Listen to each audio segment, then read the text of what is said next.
Mais um SCC Meio-Dia, estamos chegando nesta segunda-feira para mais uma semana abençoada, produtiva para todos nós. Maristher Cibele Fávero, muito bom dia. Bom dia, Fernando, bom dia, Maria, bom dia para você.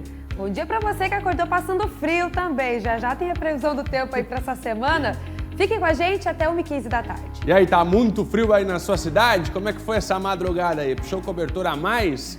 Daqui a pouco os detalhes da previsão do tempo, e a Maristher já estava contando aqui nas redes sociais que amanhã o negócio vai ficar ainda pior. Amanhã o bicho pega, hein? Então segura o frio. Bora de informação, vamos às manchetes desta segunda-feira. É assim que a gente abre a edição de hoje, mostrando imagens aéreas lá do Morro das Pedras, sul de Florianópolis. Ramon Kaminski, o seu drone, vai mostrando pra gente agora a situação delicada, provocando aí algumas destruições, a maré alta, casas interditadas e com riscos de deslizamentos. Veja só, a contenção que foi feita na região não está dando conta. O avanço do mar preocupa nesta segunda-feira no sul de Florianópolis. Você vai ver com a gente, a reportagem esteve lá. Toda atitude que eu estiver tomando lá vai ser em prol do que eu posso fazer no momento. É só isso. Nós estamos na casa da Virgínia, essa moça que você viu aí, bastante emocionada, presente na reunião da Associação dos Moradores do Morro das Pedras. A gente percebe que a casa dela, está vazia.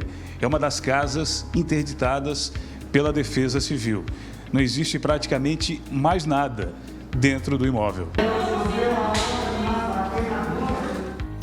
Já os detalhes. No sul do estado, foi o vento que provocou estragos. Veja só, estruturas ficaram destruídas. Foi durante este fim de semana.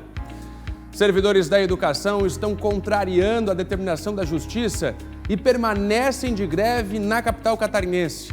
As aulas deveriam retornar hoje. Mas agora, como ficam os estudantes? O Paulo Henrique vai contar pra gente.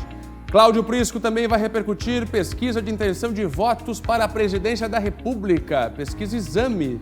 Como aparecem Lula e Bolsonaro? É o que você vai ver no Espaço Político. E você vai ver também como terminou o baile funk em plena pandemia na capital. Olha só, cerca de 1.000 pessoas estavam na festa e a polícia foi recebida com garrafadas.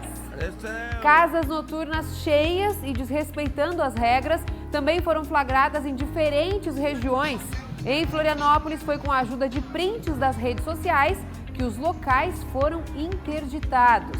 Nós vamos mostrar todos os detalhes para você. Enquanto isso, o coronavírus avança no estado. Você vai ver como é que está a situação na sua região. E a queda nas temperaturas já acende aí um alerta para as doenças respiratórias, né? Tem gripe, resfriado, rinite e também a Covid-19. Mas como diferenciar cada uma delas?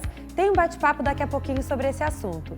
E tem notícia boa vindo lá de Itajaí. São quase 100 vagas disponíveis para cursos gratuitos em diversas áreas, como cuidador de idosos, recepção, assistente de logística. Todos os detalhes em instantes. Estamos no ar, fique com a gente.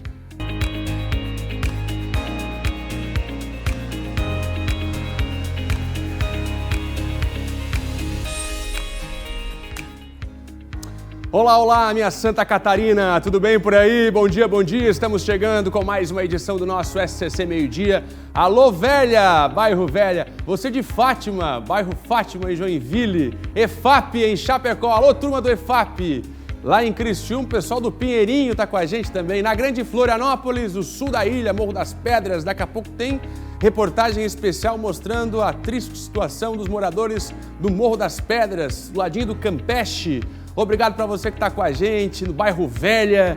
Vamos juntos até 1h15 da tarde, mostrando o que acontece em toda a Santa Catarina. Porque aqui a gente chega antes para você saber primeiro. Vamos fazer o seguinte, liberando o WhatsApp do nosso SCC Meio-Dia, o número já está aqui, manda para cá a sua reivindicação, aquele problema que vem dando dor de cabeça para os moradores aí do seu bairro, da sua cidade, manda pra gente que a nossa equipe de reportagem vai mostrar aqui e, claro, ir atrás das soluções.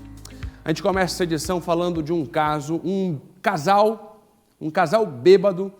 O caso da criança abandonada, um casal bêbado deixou uma criança abandonada em uma rua de Jaraguá do Sul, no norte do estado. Pois é, Fernando. O menor de 3 anos, a criança, estava sem agasalho, estava na chuva, passando frio e foi encontrada, né? A Polícia Militar foi chamada, registrou o boletim de ocorrência e a gente vai saber agora todos os detalhes desse caso, né? Que deu o que falar na região norte com o David Sacramento. Olha só. Bom dia, Fernando. Bom dia a todos. É isso mesmo. Uma criança de apenas 3 anos acabou sendo abandonada sem agasalho e no frio e também na chuva, na rua Coronel Emílio Carlos Jordan, que fica no centro de Jaraguá do Sul, aqui no norte. Segundo a Polícia Militar, a central acabou recebendo essa denúncia de que um casal entrou em um estabelecimento e de que os dois estavam totalmente embriagados. Eles acabaram dormindo, inclusive, no local que eles estavam. O casal, ambos com 32 anos, estavam dormindo em um banco do lado externo e a criança estava aos cuidados dos funcionários do próprio comércio estabelecimento. Próximo do local, os policiais localizaram, inclusive, um veículo que pertencia à mulher. Dentro do carro, a PM encontrou uma porção de maconha. A guarnição acionou, inclusive, o Conselho Tutelar para realizar, então, o acolhimento dessa criança e os bombeiros voluntários para atender o homem que estava apresentando sinais de coma alcoólico. No caso da mulher, ela foi detida e encaminhada à Delegacia de Polícia de Jaraguá do Sul. Eu volto com vocês aí no estúdio. Tá aí as informações do David, né? Claro que causou uma grande comoção na região, até porque os comerciantes ali do entorno é que encontraram a criança que estava próxima a esse casal, agora já encaminhada então a criança ao Conselho Tutelar. Uma pena, né? Pai e mãe sem estrutura nenhuma, para que coloca um anjinho desse no mundo se não tem responsabilidade alguma? E agora a criança longe da família por conta desse descuido irresponsável dos pais. Encheram a cara e largaram a criança na rua. Dá para acreditar? Tem que punir os caras. Teve baile funk com cerca de 1.000 pessoas em Florianópolis. Dá só uma olhada como terminou. Todo mundo sendo botado para correr pela polícia, hein, Sibeli? Fernando, olha a quantidade de pessoas só nessa cena, só nesse vídeo saindo da festa, a festa que foi finalizada aí, né, com a chegada da Polícia Militar. Isso aconteceu na comunidade da Queimada, região bem central aqui em Florianópolis. Os policiais, assim que chegaram, foram recebidos com garrafadas de vidro lançadas e também se ouviu, né, tiros de arma de fogo, pessoas atiraram, dispararam para cima. A multidão foi dispersada, como a gente pode ver nessas imagens, né? E até, Fernando, uma carretinha de som, que fazia, né, o som da festa, foi apreendida, o proprietário não foi localizado, assim como as pessoas que dispararam para cima também não. Não é a primeira vez que uma festa desta acontece. Inclusive, esta foi até divulgada nas redes sociais, o que ficou mais fácil para o trabalho da polícia, que subiu até a comunidade e botou todo mundo para correr. E fez bem. Pessoal, a gente tem um trânsito fácil nessas comunidades. Alô, Queimada! Mas agora é hora de respeitar o distanciamento. Não tem como, não é mesmo? A gente sabe que muitas vezes um evento desse é a forma de diversão para muitas pessoas, mas neste momento a preocupação é com a vida. Teve outras festas aí em casas noturnas, de luxo, inclusive. Pois é, Fernando. Festas e aglomeração em 2 casas noturnas aqui da capital, que é que nós estamos mostrando porque foram interditadas. E foram prints e gravação dos vídeos que foram divulgados nas redes sociais pelos próprios participantes que ajudaram a polícia com as denúncias e a polícia chegou até esses locais. Esses vídeos mostram, como você pode ver, inúmeras pessoas sem máscara e não respeitando, né, o distanciamento dentro dos locais. A gente sabe que alguns locais mesmo, com grande volume de gente, têm uma capacidade maior de público, mas ainda assim as regras precisam ser respeitadas. Essas imagens repercutiram nas redes sociais e aí a polícia, que já estava de olho, uma equipe de fiscalização, tem fiscal da Secretaria de Serviços Públicos, Guarda Municipal, além das denúncias. E aí o seguinte, a fiscalização foi até o local. Na verdade, ao todo foram mais de 50 locais vistoriados durante este fim de semana e casas noturnas também interditadas por conta de irregularidades. É sim, Joinville também teve registro, viu? Essas imagens que você vai ver agora, olha só, repercutiram também nas redes sociais, tiveram uma grande repercussão por conta do registro das pessoas sem máscaras e também aglomeradas, né? O estabelecimento foi fiscalizado, segundo a prefeitura, foi fechado por 72 horas por ser o primeiro registro nesse local. Em Penha também teve festa lotada, que repercutiu nas redes sociais. A gente vai mostrar as imagens para você.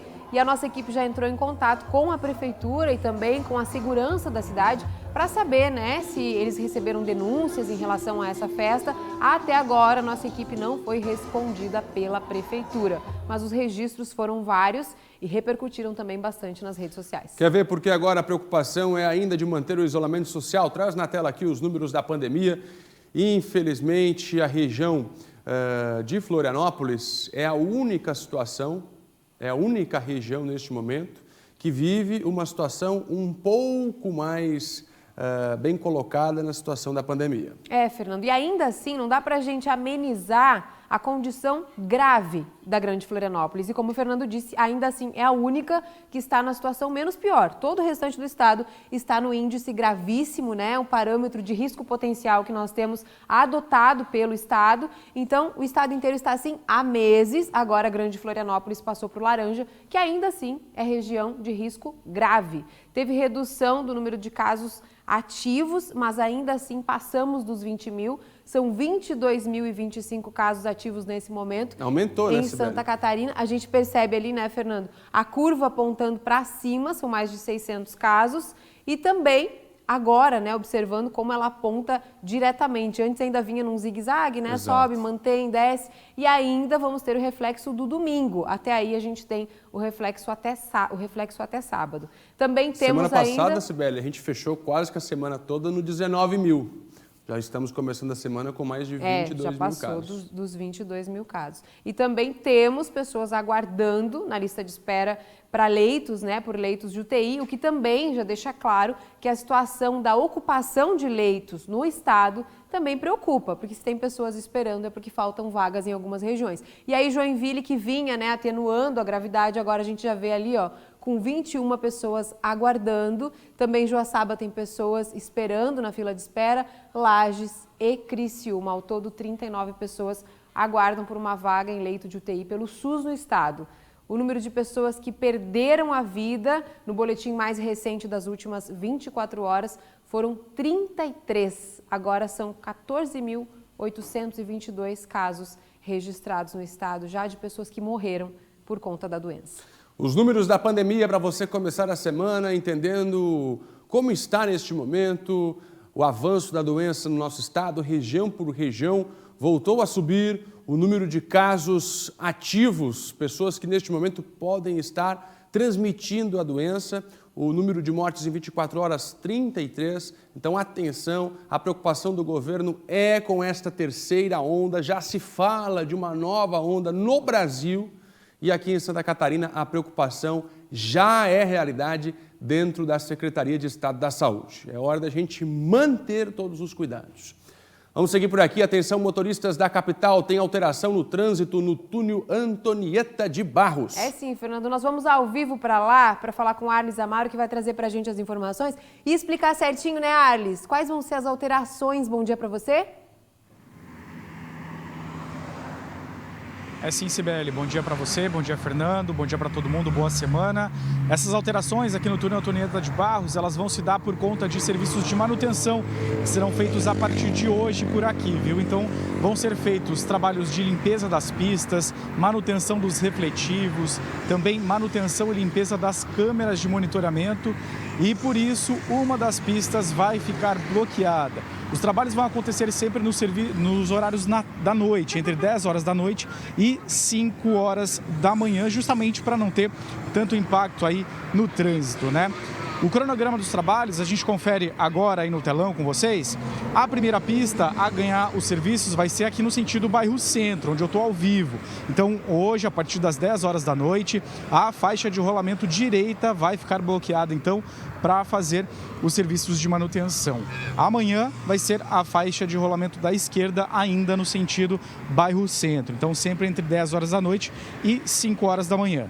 Já na quarta-feira, no dia 26, as pistas do sentido centro-bairro vão ficar bloqueadas. A primeira pista aqui a ser bloqueada vai ser a faixa de rolamento da esquerda. E na quinta-feira, o último dia dos trabalhos, vai ser a faixa de rolamento da direita. Então, sempre entre 10 horas da noite e 5 horas da manhã, os motoristas que transitam aqui pelo túnel Antonieta de Barros vão precisar redobrar a atenção justamente por esses trabalhos de manutenção que são necessários aí, segundo a Secretaria de Mobilidade e Infraestrutura aqui da capital. A gente segue acompanhando esse movimento, né? A partir de sexta-feira, os túneis já devem estar 100% liberados. Fernando, Cibele, eu volto com vocês. Obrigada, Arles, pelas informações do trânsito na capital. A alteração ali no túnel, então, que dá acesso ao sul da ilha. Especialmente à noite. Atenção, motorista que passa por ali. Deixa eu mostrar para você agora, 11 da manhã, 42 minutos, imagens lá do Morro das Pedras. A gente vem acompanhando a situação desde a semana passada. Essas são imagens do drone de Ramon Kaminski, nosso cinegrafista.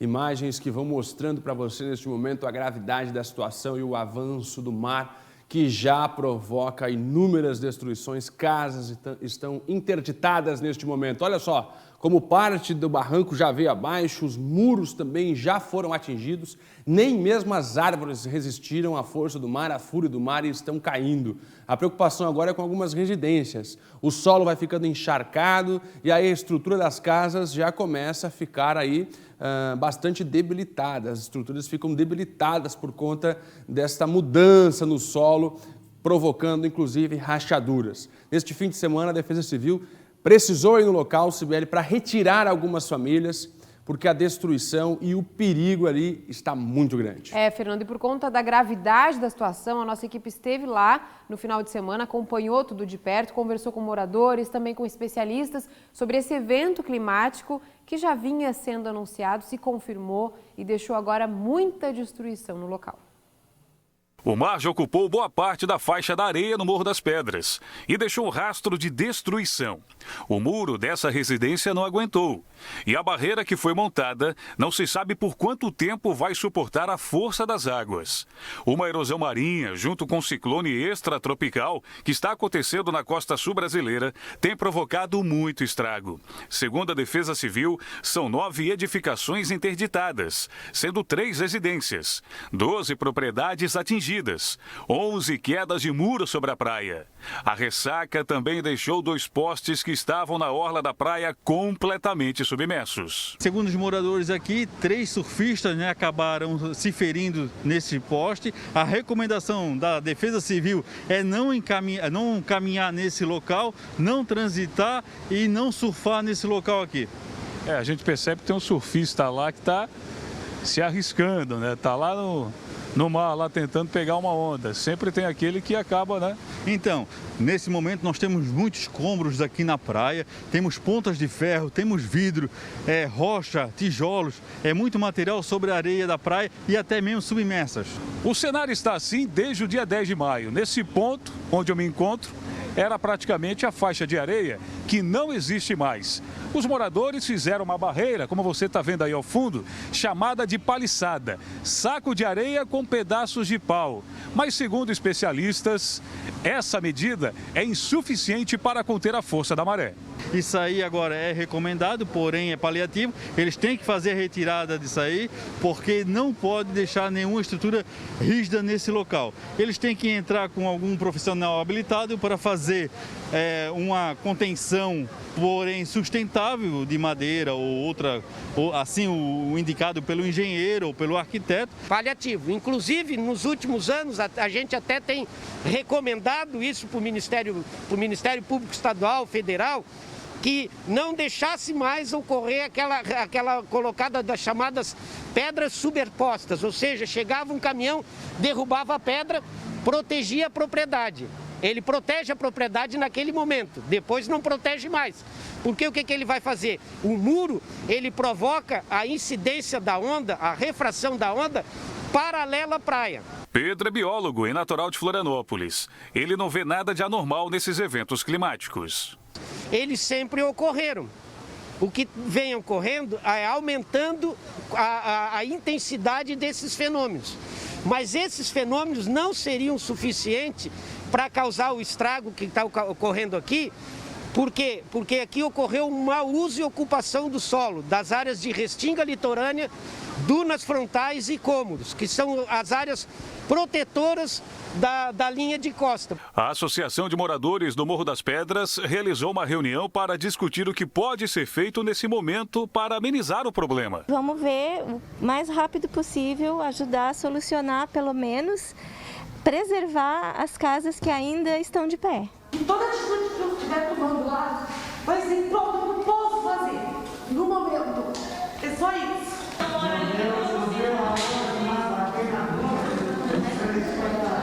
Nós estamos na casa da Virgínia, essa moça que você viu aí, bastante emocionada, presente na reunião da Associação dos Moradores do Morro das Pedras. A gente percebe que a casa dela, né, está vazia.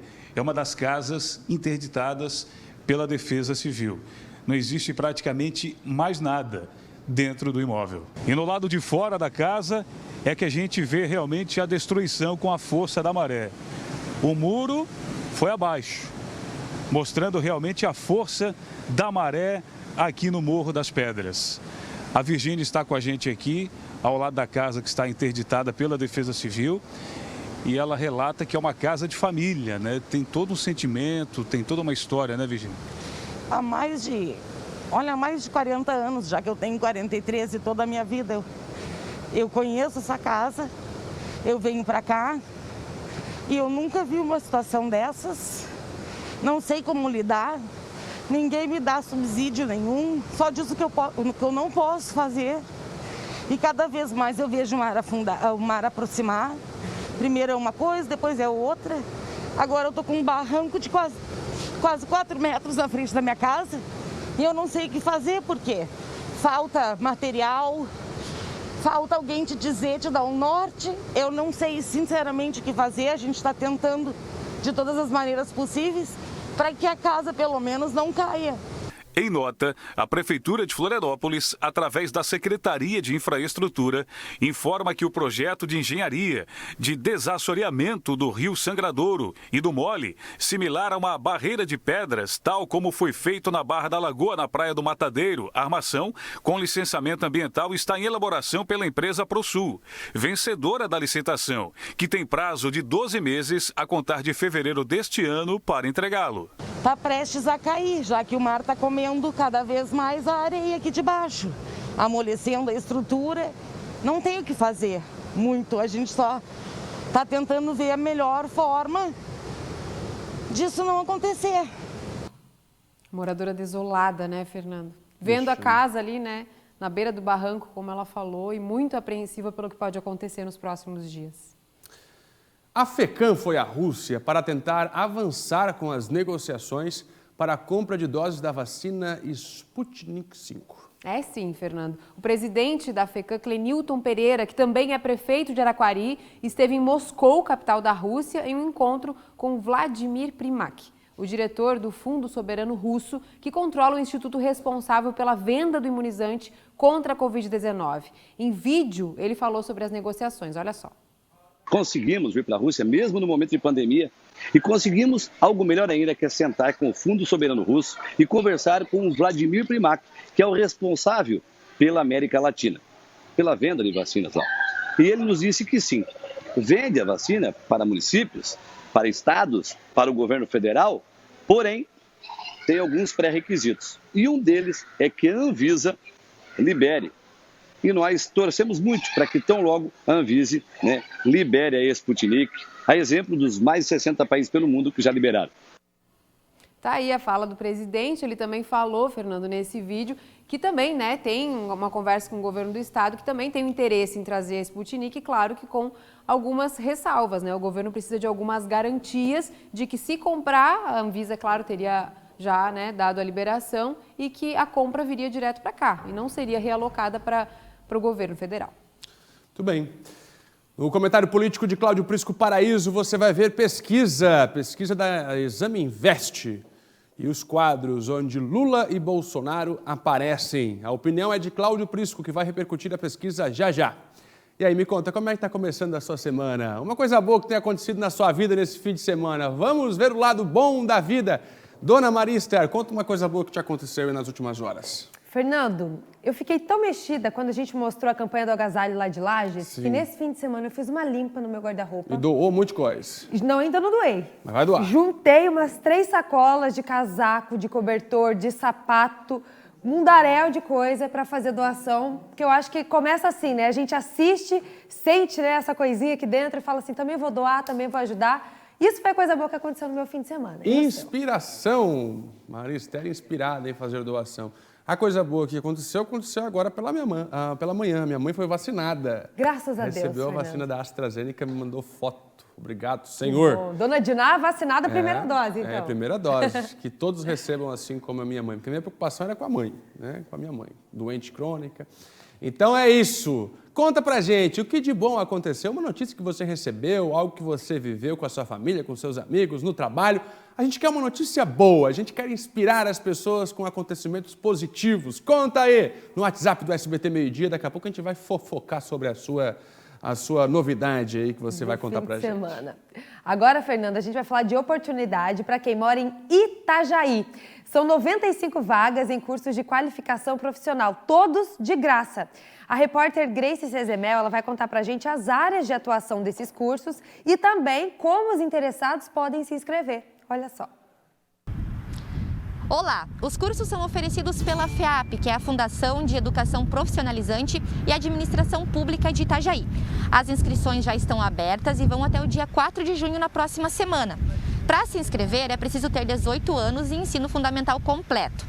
Os cursos de qualificação profissional vão ser realizados em diferentes unidades de ensino que atendem à educação de jovens e adultos. São 95 vagas para os cursos que começam no mês de junho. As oportunidades são para assistente de logística, cuidador de idosos e pessoas com deficiência, atendimento ao público, recepção e vendas, trabalhador de meios de hospedagem e cuidador de animais. Para se inscrever, os interessados devem preencher um formulário disponível no site da FEAP, www.feap.itajaí.sc.gov.br. As qualificações vão acontecer através do programa FEAP nos bairros, por isso é preciso ficar atento aos locais dos cursos. A seleção dos candidatos poderá ser feita através de sorteio público. Dúvidas podem ser tiradas através do telefone 47-3390-4000. O atendimento é de segunda a sexta-feira, da 1h da tarde às 10h da noite. Eu devolvo para vocês aí no estúdio. Tá certo então, Grace. Muito obrigada. Notícia boa então do Vale do Itajaí, cursos gratuitos, Fernando. Olha aí, ó. Faça a sua inscrição. Você viu que ventão que tá lá? Bora de informação. Vamos começar essa semana pra cima. Alto Astral, você com a gente por aqui no SBT. Alô, galera da internet, Facebook, você aí no Instagram acompanhando a gente. Muito obrigado. Deixe seu comentário aqui sobre os nossos assuntos. Obrigado, galera da internet, que nos dá audiência todos os dias também. Nesta semana deve ser votado na Assembleia Legislativa o veto ao projeto que libera verbas estaduais para as rodovias federais aqui do estado. Se derrubado, são mais de 300 milhões de reais injetados em obras nas BRs 470, 280 e 163. Deixa eu explicar rapidinho para você o que está acontecendo. O governo do estado quer investir dinheiro do governo do estado em rodovias que são de responsabilidade da União, do governo federal. Alguns trechos importantes, 470, 280, 163, não é concluir a obra, mas injetar dinheiro para a continuação dos trabalhos, resolver alguns problemas pontuais em trechos importantes destas rodovias. O governo fez o projeto e mandou para a Alesc. A Alesc aceitou, deu ok. Na época, a governadora em exercício era Daniela Rainer, que vetou, não quis colocar dinheiro nas rodovias federais aqui no estado. Carlos Moisés retornou ao governo e pediu novamente para a Assembleia derrubar esse veto para que autorize o investimento dos 300 milhões de reais. A decisão sai nesta semana e você vai ver agora que obras serão essas com recursos do estado. A proposta inicial do Executivo catarinense era destinar recursos próprios a obras federais que contemplariam as BRs 470 e 163. Em abril, porém, o plenário da Alesc aprovou a inclusão da BR-280 na lista de obras federais que deveriam receber recursos estaduais. As obras da BR-470 no Vale do Itajaí já duram cerca de 8 anos. A expectativa era que o trecho próximo do litoral ficasse pronto até o início do ano que vem, caso os 200 milhões de reais do governo estadual fossem injetados. Já a BR-163, no oeste, receberia do Executivo Estadual um investimento de 100 milhões de reais. E 50 milhões de reais seriam destinados para a BR-280, entre Joinville e São Francisco do Sul. O trecho da BR-280 é o que sofreu redução de 44 milhões de reais do governo federal. Por aqui as obras já se arrastam há anos. Começaram em 2014, mas foram prometidas em gestões passadas. As marcas desse atraso são visíveis. Quem precisa passar todos os dias pela rodovia se depara com as dificuldades. Essa BR aqui é urgente uma duplicação. Pelo tempo que eu moro aqui, toda a vida essa situação é necessária. No horário do movimento das 5 horas, eu demorava 45 minutos para chegar. Por causa, depois dessa obra aí, piorou daí. A saída das empresas é tudo daqui até no Via Piana. Esse trecho aí que para o trânsito inteiro. A rodovia é também a principal via de escoamento para o Porto de São Francisco do Sul e rota para turistas que viajam ao litoral norte catarinense.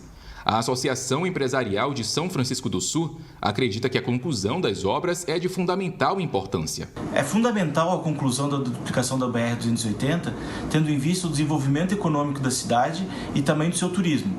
Pela importância de São Francisco, pela arrecadação de toda a região, é fundamental que o governo tenha mais atenção à nossa duplicação. Mas não é só o escoamento dos produtos que preocupa. Essas rodovias têm tráfego intenso e as obras inacabadas geram outro alerta: a segurança dos motoristas.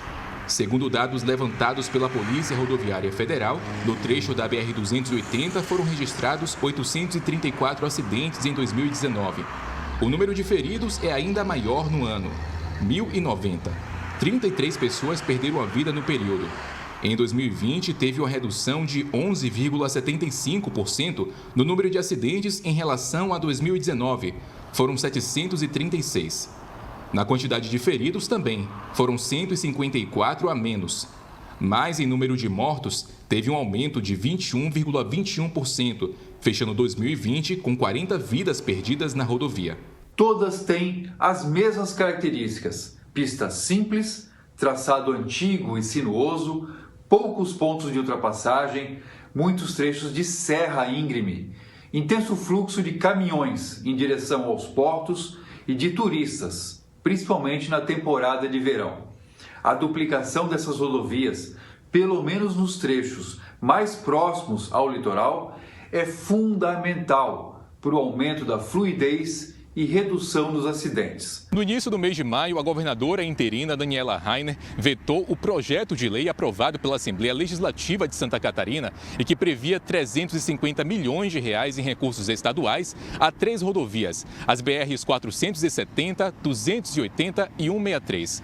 Agora, o governador Carlos Moisés segue em tratativas com a Alesc para a derrubada do veto. Segundo a Secretaria de Estado de Infraestrutura e Mobilidade, o governo Carlos Moisés dialoga com parlamentares para a derrubada do veto da ex-governadora interina. As rodovias são federais, mas por elas passam os catarinenses.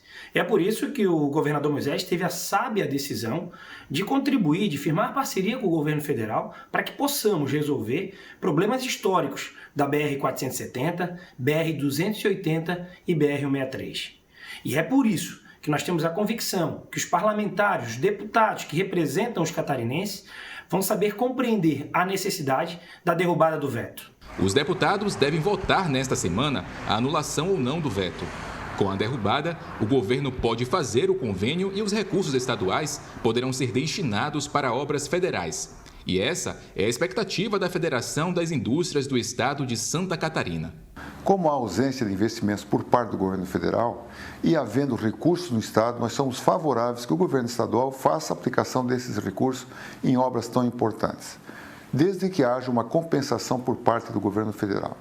Com relação ao veto, como já foi uma matéria analisada pela Assembleia, achamos que a derrubada é uma consequência natural. E a Maria Esther, hein? Onde foi parar a Maria Esther? Maria, cadê você?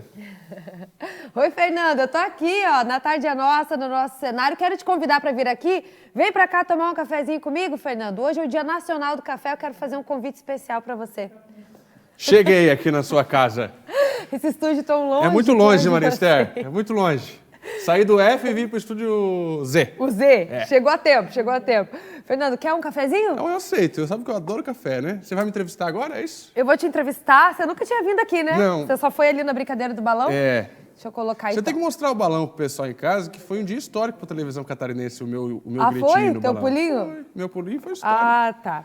Fernando, Não tá é o gelado seguinte, esse café aqui não, hein? Não, pode tomar. Isso aqui não é Tá café gostoso. cenográfico. Não é cenográfico, esse aqui é de verdade. O pessoal fez só pra gente tomar. Seguinte, Mas você me gosta conta. de café com açúcar ou sem açúcar? Sem nada, tomo puro. Sabe que quando eu comecei a tomar puro, eu falei, nossa, coisa ruim. Agora eu acostumei sem açúcar, não consigo voltar mais para açúcar. Parece um Mentira, meladão. eu só tomo com adoçante. Não dá, Eu gosto com purinho. adoçante. Faz o teste, toma aí umas 4 semanas sem açúcar. Você vai ver que você não volta mais pro café com açúcar. Agora me diz uma coisa, você sabe fazer café?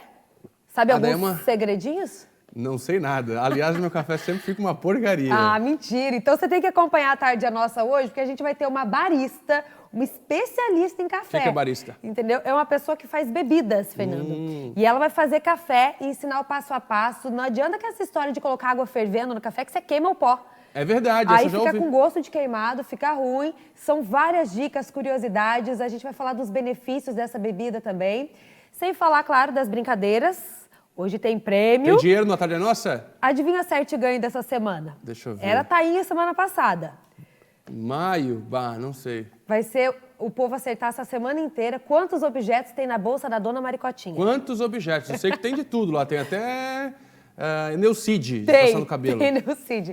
Tem um pouco de tudo lá dentro daquela bolsa, então esse vai ser o palpite da galera. E tem o Vale Fim, valendo R$300, anotar a palavrinha que aparece no canto da tela. O programa tá bem gostoso, todo mundo convidado para participar com a gente, 1h15. Tá fechado então. Coladinho com o SCC Meio-Dia, já vem a turma do A Tarde é Nossa para mais uma semana de muitos prêmios para você. Nós ficamos aqui? Ficamos aqui. Então tá. Sibeli, toca. Tem mais notícia aqui, Fernando e Maria. Olha, um ciclone extratropical entre a Argentina e o sul do Rio Grande do Sul, somado ao avanço de uma massa de ar frio, tem provocado rajadas de vento no sul e extremo sul catarinense. O repórter Marco Burgo traz as informações pra gente.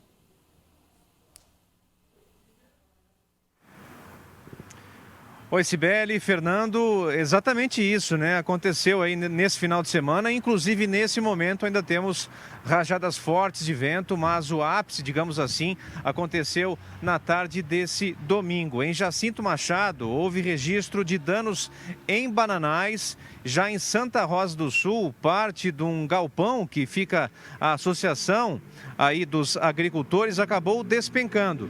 Segundo informações da EPAGRE, estima-se aí que em áreas baixas as rajadas chegaram aí entre 50 km por hora e 70 por hora. Já em locais mais altos, como em Siderópolis, por exemplo, as rajadas ultrapassaram 100 km por hora. A gente conversou com o Edson Borba, que é gerente regional aqui da EPAGRE, no sul do estado, e ele confirma esses danos em bananais e também aí em estruturas da EPAGRE. Vamos ouvi-lo. Os fortes ventos que atingiram a região nesse final de semana acabaram causando prejuízo, principalmente nas comunidades e municípios mais próximos à encosta da serra. Dizer que a EPAGRE está realizando o levantamento de perdas, até o momento a cultura da banana, reflorestamento e estruturas de produção, como abrigos de cultivo e galpões foram os mais danificados. Aos agricultores que tiveram prejuízos, que procurem o escritório da EPAGRE, porque nós temos linhas de apoio nessas situações emergenciais. Temos 2 programas da Secretaria da Agricultura, o Investe Agro Emergencial e o Reconstrói SC. São programas de financiamento com juros subsidiados que visam a reestruturação das propriedades e atividades atingidas por eventos climáticos. A Epagre, portanto, continua aí fazendo os cálculos desses prejuízos que, confirmando, atingiram cidades aqui do sul do estado. Uma região que foi bastante atingida também foi Siderópolis, que fica mais ao alto aqui no sul do estado. E conforme os especialistas, né, esse fenômeno ele pode ser justificado por um ciclone extratropical, né, que teve origem na costa do Uruguai e também no Rio Grande do Sul. Nesse momento, Cibele e Fernando, faz um vento muito forte aqui e que dá uma sensação aí de muito menos do que os 18 graus que a região está apontando aqui no sul do estado. Volto com vocês. Obrigada, Marco, pelas informações. O Marco Búrigo, né, falando sobre esses ventos e os estragos que os ventos causaram no sul do estado, Fernando. O Marco ao vivo na região sul de Santa Catarina, sim, preocupou os moradores, assustou de fato, estruturas ficaram danificadas. Daqui a pouco a gente volta a conversar com o Marco ao vivo, lá de Criciúma, para saber sobre a vacinação na região sul do estado. Atenção, Grande Florianópolis, deixa eu chamar aqui a reportagem em 2 pontos diferentes da capital catarinense, o Cleiton Ramos em Florianópolis. Na verdade, 2 pontos diferentes da Grande Florianópolis. O Cleiton está na capital e o Arles Amaro está em São José. Informações ao vivo para você da Grande Florianópolis. A gente começa falando sobre o transporte coletivo em Floripa, porque tem novos horários disponíveis a partir de agora. Tem sim, Fernando. Ao todo são 154 horários em linhas extras que começam a circular hoje. Por isso que o Cleiton está lá ao vivo no terminal, no centro da cidade, para trazer para a gente os detalhes dessas alterações, desse incremento, né, Cleiton? Nas linhas, conta pra gente, bom dia. Bom dia para você, Cibele, quem nos acompanha em todo o estado de Santa Catarina. Tem novidade, essa novidade já começou a acontecer na prática a partir desta segunda-feira. Novos horários à disposição, né, daquelas pessoas que utilizam o transporte coletivo em Florianópolis. Como você disse, 154 novos horários e 67 vão operar no horário noturno. De acordo com a Secretaria Municipal de Mobilidade e Planejamento Urbano, a mudança visa o aumento de eficiência e também o direcionamento de veículos para atender horários de maior demanda de usuários. Os novos horários já estão disponíveis no site floripanoponto.com.br. Eu vou repetir, floripanoponto.com.br, para você saber se a linha que você pega normalmente vai receber aí um novo horário. É só entrar lá no site floripanoponto.com.br, que tem todas as informações disponíveis. Uma novidade para quem é usuário do transporte coletivo aqui na capital. Voltamos aos estúdios. Obrigada, Cleiton. floripanoponto.com.br para conferir então todas essas alterações. Mais ônibus circulando em Florianópolis, a informação ao vivo. Em um outro ponto da Grande Floripa está o Arles Amaro, São José, porque está em andamento a vacina da gripe por lá. Vamos saber os detalhes, Cibele. Vamos sim, Arles, conta pra gente como está o andamento, como é que está a programação para essa semana, quem se vacina, hein, Arles? Bom dia. Vamos lá, Cibele, bom dia. Bom, aqui a vacinação da gripe, aqui em São José, ela acontece diretamente nas unidades básicas de saúde. E para não ter aglomerações aí nos pontos de vacinação, a Prefeitura divulga semanalmente, né, quem é o público atendido. Então, para essa semana a gente já tem a programação, a gente confere aí a partir de agora. Então, hoje, nesta segunda-feira, serão os idosos a partir de 68 anos que podem receber a vacina contra o vírus da influenza. Amanhã, terça-feira, a vez dos idosos com 67 anos ou mais, na quarta-feira 66 anos ou mais, na quinta-feira os idosos com 65 anos ou mais e na sexta-feira os idosos com mais de 64 anos, todos aptos aí a receberem a vacina contra a gripe. Aqui, quem está tomando a vacina da Covid, né, quem já tomou a vacina da Covid deve aguardar pelo menos 15 dias para tomar a vacina da gripe, né? E também, é claro, quem apresenta qualquer sintoma gripal também não é recomendado que tome as doses. Outra informação importante também é que a Secretaria de Estado da Saúde, ela continua então permitindo que sejam vacinadas as grávidas, as puérperas, além de crianças a partir de 6 meses e com menos de 6 anos e também profissionais da saúde e professores. Por aqui, em São José, as unidades de saúde funcionam entre 7 horas da manhã e 5 horas da tarde, mas as unidades do bairro Forquilinha, Serraria e também Bela Vista funciona até às 7 horas da noite. Então, atendimento ampliado aí para todo mundo poder tomar a vacina contra a gripe. A Policlínicas de Campinas funciona até às 10 horas da noite, então tem bastante horário para todo mundo conseguir se vacinar. Para os professores e também para os profissionais da saúde, é recomendado que leve um documento que comprove o vínculo empregatício, então um crachá, um olerite, só para fazer essa comprovação, e todo mundo deve levar também o cartão de vacinação. Então é importante, né? Vacina contra a gripe aí, para todo mundo ficar ainda mais protegido contra essas doenças. Sibeli, volto contigo. Obrigada, Arles. O Arles que está ao vivo em São José. Em que ponto você está, hein, Arles? Mostra pra gente. A gente percebe que o dia, né, Fernando? Beira-mar de São José. Céu tá claro ali, né? Daqui a pouco a Maria Esther vai trazer a previsão do tempo. Mostra um pouco pra gente aí de São José. Beira-mar de São José. Tá lindo o dia aqui, viu, Sibeli? Beira-mar de São José aqui, a gente está aqui, veio aqui para dar informação aí da vacinação. Dia muito bonito, a gente percebe ali algumas pessoas caminhando, né, fazendo a sua atividade. Segunda-feira, né, começando a semana, com esse dia bonito aqui na Grande Florianópolis, a gente presenteia vocês aí com essas imagens bonitas aí do Ramon Kaminski. Beira-mar de São José para vocês ao vivo aqui no SCC Meio Dia. Sibeli. Bacana, Arles, obrigada. Mostrando pra gente um pouco mais, né, de São José. Estamos ao vivo, então a gente mostra para você. A Grande Florianópolis, Arles Amaro, Cleiton Ramos, mostrando para você o que é notícia para quem vive na região metropolitana da capital catarinense. Informação ao vivo e eles continuam rodando por aqui e daqui a pouco novas informações.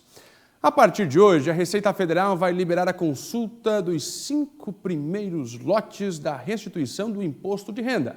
É isso, agora o contribuinte já pode conferir se o dinheiro já está disponível, né? No total serão 5 lotes pagos entre maio e setembro desse ano. A consulta pode ser feita na página da Receita Federal ou pelo aplicativo Meu Imposto de Renda, que está disponível no Android e também no iOS. Vão ser mais de 3 milhões de contribuintes e 6 bilhões de reais, sendo o maior lote de restituição de bens da história. Cerca de 5,5 bilhões serão pagos a idosos acima de 60 anos, pessoas com alguma deficiência física ou mental ou doença e que tenha magistério, né? Então, a partir de agora, podem ser consultadas, Fernando. Muito bem, aí está, imposto de renda. Fique atento, o prazo está acabando. Foi prorrogado, era até 31 de abril, mas por conta da pandemia você ganhou uns dias a mais para fazer a declaração. Daqui a pouco, essa relação de Fernando Henrique Cardoso com Lula, no comentário de Cláudio Prisco Paraíso. Já estarão juntos nas eleições do ano que vem? O comentário é de Cláudio Prisco. Queda nas temperaturas. Negócio seguinte, chegou o frio, chegou o inverno, chega também uma velha conhecida de muita gente. Sabe o que é, Maria Esther? De quem você está falando? A rinite. A rinite. Eu conheço muito bem, inclusive. Conheço muito bem essa velha e conhecida dessas épocas de frio, né? Mas também, Fernando, tem outras doenças respiratórias, né? Tem a gripe, o resfriado, a Covid-19. Então, como diferenciar cada uma delas? Para esse assunto, eu convidei o Dr. Márcio Freitas. Ele é otorrinolaringologista, tá com a gente aqui para conversar e explicar, justamente ajudar a gente a diferenciar essas doenças, né? Doutor, muito obrigada, viu, pela sua participação aqui com a gente. Doutor Márcio, que eu já conheço há muito tempo, já entrevistei na época que eu morava em Joinville, tá com a gente aqui. Doutor, vamos lá, ajuda a gente então. Como é que a gente diferencia essas doenças? Bom dia. Bom dia. Então, o que acontece muito, principalmente nessa época, né, Maria Esther? A gente tem muita mudança de temperatura e é a época que tem a sazonalidade, é a época que dá o aumento de gripe, resfriado, porque esses vírus eles se proliferam muito mais fácil nessa época, tá? Então, o que acontece? Como diferenciar? Como saber se é rinite, se é resfriado, se é uma gripe? Em geral, não é muito fácil você saber, ou se não é o próprio Covid. Por exemplo, a rinite, ela causa principalmente espirro, coceira no nariz, secreção, clarinha. Muito raro mesmo uma rinite da febre, tá? Diferente da gripe, que normalmente escorre bastante o nariz, a pessoa tem bastante dor no corpo, dor de cabeça, febre, tosse, né? E a gripe, ela evolui mais assim. E o resfriado, às vezes é muito difícil diferenciar da própria rinite, porque ela é bem localizada no nariz, ela escorre bastante o nariz, tudo, mas dá uma irritação, uma dorzinha na garganta, raramente dá febre, se dá uma febre muito baixinha e é um quadro mais leve. Então, a gente, pelo quadro clínico, a gente consegue diferenciar. Agora, doutor, você falou que nesse período as doenças respiratórias, por conta dos vírus e tudo, elas se proliferam muito mais, mas também as rinites, por exemplo, a gente vai colocar, né? Quem sofre com rinite sabe do que eu estou falando. A gente vai colocar um casaco, às vezes agora que está bem frio, pega lá do fundo do guarda-roupa e aí a espirração o dia inteiro. Então, doutor, acaba que as alergias também nessa época, elas aparecem muito mais, né? Exatamente. Exatamente isso. A gente pega aquele casaco, aquela roupa que está o ano inteiro guardada, né, que enche de ácaro. Em geral, a maioria das alergias são a ácaro mesmo. No que você coloca, causa uma baita crise e muitas vezes uma crise tão forte, difícil de diferenciar de outras doenças, tá? Mas é bem comum. Mas, em geral, Maria, a rinite, a pessoa tem o histórico, né? Ela já vai ter outras vezes que ela pegou aquele casaco ou pega aquela roupa de cama que não está bem limpa ou aquele sofá que está há muito tempo com ácaro, tudo que não limpa frequente, e daí ela mexe com poeira, ela já começa a espirrar, coçar o olho, fecha o nariz, entendeu? Tá certo. Agora, doutor, você falou muito também da gripe, da Covid, que tem esse quadro de febre, né? Que a gente escuta falar mais. Mas, por exemplo, resfriado e a rinite já não tem tanto. Você falou que pode até ter, mas é muito raro. Exatamente. E aí, como é que... Então, o resfriado e a rinite, como é que a gente tenta diferenciar os dois? Assim, qual que é a principal diferença? O resfriado é algo autolimitado, ele vai durar alguns dias, não passa de 7 dias e vai melhorar sozinho, né? Mesmo se você não tomar nenhuma medicação, ele vai melhorar. A rinite, ela é um quadro mais arrastado, você vai ter e vai ficar por semanas se não tratar, né? Às vezes até não passa enquanto utiliza medicação. Você mesmo que tem rinite, né? Eu lembro que a gente conversou quando teve entrevista ali, a pessoa fica tendo por semanas ou meses as crises, e isso fica voltando toda hora. É verdade, doutora. A gente sabe que sofre, né? Quem tem rinite sofre, principalmente nessa época do ano. E você, eu quero aproveitar esse gancho, você falou da questão dos medicamentos. Dá para se automedicar? Por exemplo, quem tem rinite já sabe, estou atacada, posso tomar o remédio de rinite, lavar o nariz, né, com soro, enfim, qual que é a dica ou sempre procurar um médico, doutor? Assim, como que eu faço com os meus pacientes, né? A automedicação não é recomendável, exatamente porque a pessoa não sabe exatamente o que ela tem ou como agir. Mas, por exemplo, o que eu faço para os meus pacientes? Como as crises de rinite são frequentes, eu já deixo prescrito alguns medicamentos e quando a pessoa começa com o quadro clássico, ela começa a utilizar alguns antialérgicos, spray nasal, exatamente para a gente evitar que a pessoa, às vezes para demorar 1 dia, 2 dias para vir na consulta, acaba desenvolvendo uma complicação da rinite. Mas a gente já orienta a medicação que ela tem que tomar quando tiver crise e a buscar ajuda para que a gente diferencie se é um resfriado, se é uma gripe ou se é uma sinusite bacteriana, né? Se tem bactéria envolvida.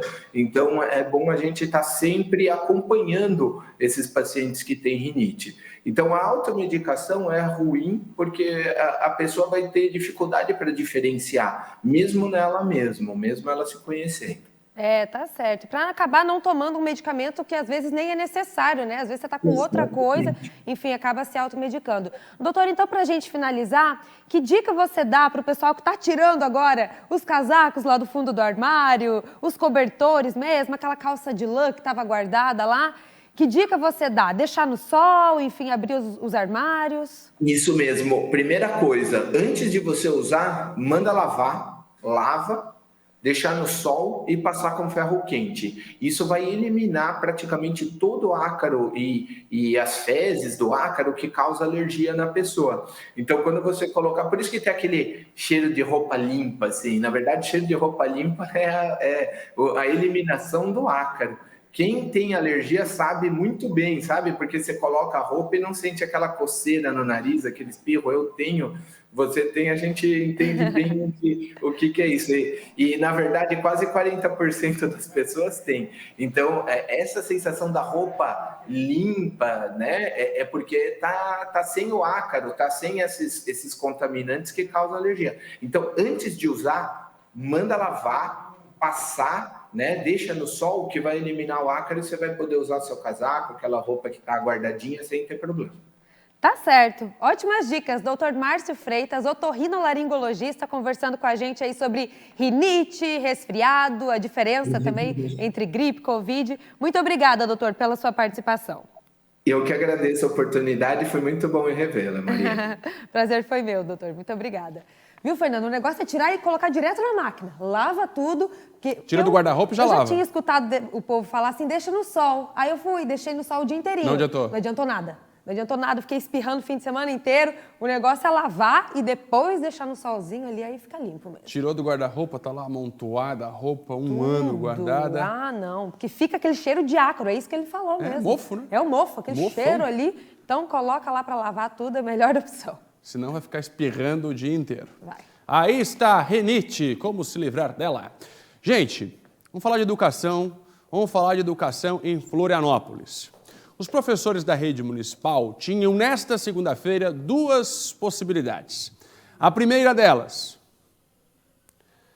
aceitar e respeitar a decisão do Tribunal de Justiça que determinou o retorno das aulas presenciais e remotamente hoje. Desrespeitar a decisão da Justiça e pagar uma multa diária de R$100 mil. Quer arriscar um palpite? Desrespeitaram a decisão do Tribunal de Justiça e as aulas presenciais e remotas não estão retornando nesta segunda-feira, conforme determinou o Tribunal de Justiça. E agora, como ficam os alunos? O Paulo Henrique vai responder para a gente.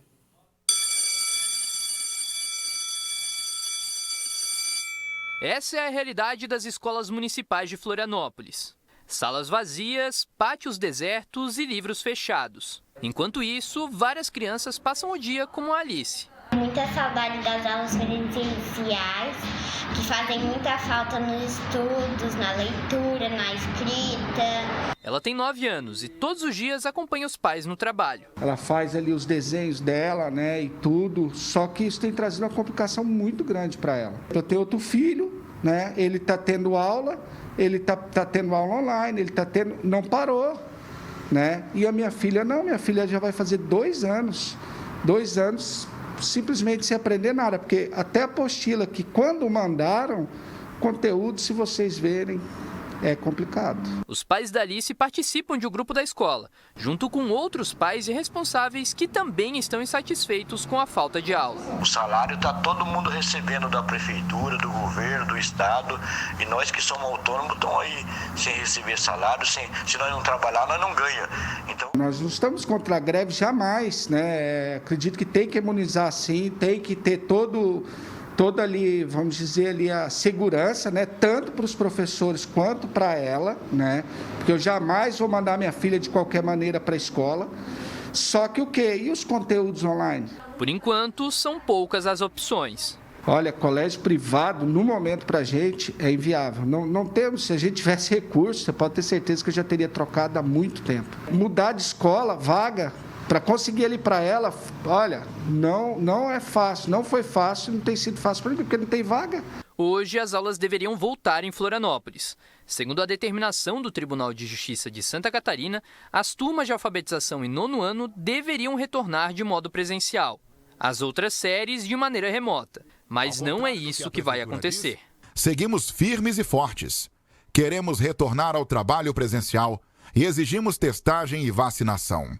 Enquanto a portaria 032 de 2021, que foi publicada em fevereiro, estiver em vigência, nós não podemos voltar às aulas porque ela prevê o ensino híbrido. E o ensino híbrido, nesse momento da pandemia, não é recomendável por causa dessas questões que estão envolvendo a pandemia. O Ministério Público pediu à Justiça que seja feito um acordo coletivo. Mesmo que a Prefeitura e o sindicato não entrem em consenso, o MP exige que as aulas retornem nas condições impostas pelo TJ, sob pena de multa diária no valor de R$100 mil. Essa portaria não vale mais, o que vale é a decisão do Judiciário. Por que só os alunos de Florianópolis devem ficar sem aula, enquanto todos os outros alunos, tanto da rede estadual quanto da rede privada, e de todas as redes municipais de todos os outros municípios de Santa Catarina estão tendo aulas presenciais? E o Ministério Público deixa bem claro, isso não é uma queda de braço. O município também é réu.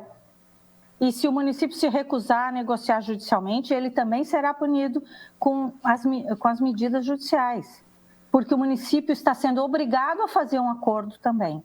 O município não está aqui como autor da ação, ele não fez. Ele também provocou essa situação ao se recusar a fazer acordo, inclusive no procedimento administrativo ele aceitou inicialmente um acordo e depois recuou. Em nota, a Prefeitura afirmou que está esperando o retorno dos profissionais ao trabalho e que, se caso não aconteça, que a Justiça tome as providências. Em Joinville, o alerta é para a dengue. Veja só com a gente já falou de escorpiões em Joinville, agora outra preocupação, além do coronavírus, a dengue também. Conta pra gente esse alerta da Vigilância Epidemiológica, hein, Cibele Fábio? Pois é, Fernando, preocupa, né? Porque segundo a Diretoria de Vigilância Epidemiológica, o município registra a maioria dos casos da doença nesse ano. É isso mesmo, o alerta para dengue aqui em Joinville continua. Inclusive, a DIV, a Diretoria de Vigilância Epidemiológica de Santa Catarina, registrou que 87% dos casos de dengue que foram registrados no estado foram registrados aqui em Joinville. Isso significa que praticamente todos os casos estão aqui na região norte. Segundo a diretoria, entre os dias 3 e 15 de maio, foram identificados 37.021 focos do mosquito Aedes aegypti em 216 municípios catarinenses. Comparando ao mesmo período de 2020, houve um aumento de 104,3% no número de focos detectados. São 18.119 em 183 cidades. Joinville, que está em epidemia de dengue, tem 6.031 casos confirmados de dengue até o momento, sendo que 4.277 estão sendo investigados pela Secretaria. 3 mortes, inclusive, já foram registradas aqui em Joinville. Uma mulher de 33 anos, que era moradora da zona sul de Joinville, inclusive ela faleceu no Hospital Municipal São José. Os outros 2 óbitos foram registrados há menos de um mês aqui na cidade. Um homem de 49 anos, morador do bairro Glória. Ele faleceu no final do mês de abril, por complicações da dengue. E o outro caso é de um idoso de 75 anos, que foi a segunda vítima da doença no último dia 2. Ele era morador do bairro Floresta. Então, com certeza, fica aí o alerta para todos nós para não deixar água parada. A Prefeitura disse que continua com as ações rotineiras todos os dias da semana. Eu volto com vocês no estúdio. Vigilância Epidemiológica cobrando a atenção dos moradores. 3 mortes agora nas últimas semanas aqui em Santa Catarina por causa da dengue. Atenção! Mudar um pouquinho de assunto, mais de 30.000 pescadores artesanais tiveram seus registros cancelados pelo governo federal. Pois é, Fernando, os pescadores têm até 10 dias úteis a partir de hoje para recorrer. O cancelamento dos registros foi feito após uma auditoria feita pelo Ministério da Agricultura, Pecuária e Abastecimento. E, de acordo com a pasta, foram encontradas diversas irregularidades, entre elas falta de informações no cadastro e até divergência no número do IP, aquela identificação do computador com relação ao endereço cadastrado. Então, o pescador deve verificar a sua situação cadastral e, em caso ela seja cancelada, tem esses 10 dias úteis para fazer a regularização. Com estes cancelamentos, o governo federal pretende economizar 140 milhões de reais que são pagos aos pescadores em forma de benefícios do INSS, que são distribuídos em períodos em que a pesca está proibida para a reprodução dos peixes. Além disso, pescar sem licença pode acarretar em multas, então está feito alerta para que os pescadores verifiquem essa situação cadastral nos órgãos regulares dentro desse prazo de regularização. 10 dias então. Quem tem ali alguma pendência, né, mas está regular, vai conseguir regularizar com facilidade, Fernando. A ideia só é cortar quem não tem direito ao benefício. Quem não tem direito está recebendo esse benefício, defeso, por exemplo, sem estar cadastrado ou estar regular no registro. Bora falar do frio! E aí, tirou o casaquinho do guarda-roupa? Puxou um cobertor a mais? Marister, antes da gente entrar no assunto frio, previsão do tempo, me permita roubar um espacinho do seu tempo aqui para mostrar você de casa. Deixa eu ver quem é que está aqui na interatividade do SCC Meio-Dia. Olha aí, ó. Jurandir. Coisa boa que aconteceu hoje. A gente está perguntando, né, Marister? Uma coisa boa que te aconteceu. E o Jurandir está dizendo o seguinte: coisa boa que me aconteceu hoje, em minha vida, foi receber a notícia que vou tomar a primeira dose da vacina esta semana. Aê, boa, Jurandir! Legal, Jurandir. Ótima notícia. É a notícia que todo mundo quer, né? Eu também queria essa. Quem mais? A Nina, boa tarde. Coisa boa é que a minha neta Maria Fernanda está fazendo 4 anos hoje. Ó, Maria Fernanda. Maria Fernanda. Gostei, hein? Gostei do nome dela. Maria Fernanda, olha aí. Camila, coisa boa que aconteceu no meu fim de semana foi que ganhei um pug, um cachorro. Cadê? Tem foto? Foto não. Ah, Camis, manda foto do eu pugzinho. queria ver, eu amo. Maria Marta, minha notícia boa é que hoje eu tô de aniversário, então parabéns pra você. Parabéns, Maria Marta, MM, a nossa MM. Deixa eu ver, quem mais? Estamos perguntando para você de casa uma notícia boa, algo positivo que tenha acontecido na sua vida que possa inspirar outras pessoas, que faça a gente ver a vida com outros olhos nesta segunda-feira. A Maria Marta empacou por aqui, hein? Ficou a Maria Marta agora, hein? É isso. Vamos voltar daqui a pouquinho, então, com mais mensagens? Maria Marta. Você, então, anota o número do WhatsApp e manda também uma coisa boa que aconteceu no fim de semana, hoje, nos últimos dias. Compartilha aqui com a gente. Bora lá, agora sim, vamos falar de frio, Marister. Vamos lá para a Serra Catarinense, que a gente sabe que por lá, Fernando, se aqui tá frio, lá tá mais ainda, né? A gente já percebe pela roupa da Shaina, que tá bem agasalhada ali. Shaina, conta pra gente como é que amanheceu o dia aí. O pessoal já tá se preparando para friaca. Amanhã tem mais frio em vista aí, vocês estão sabendo, né? Bom dia.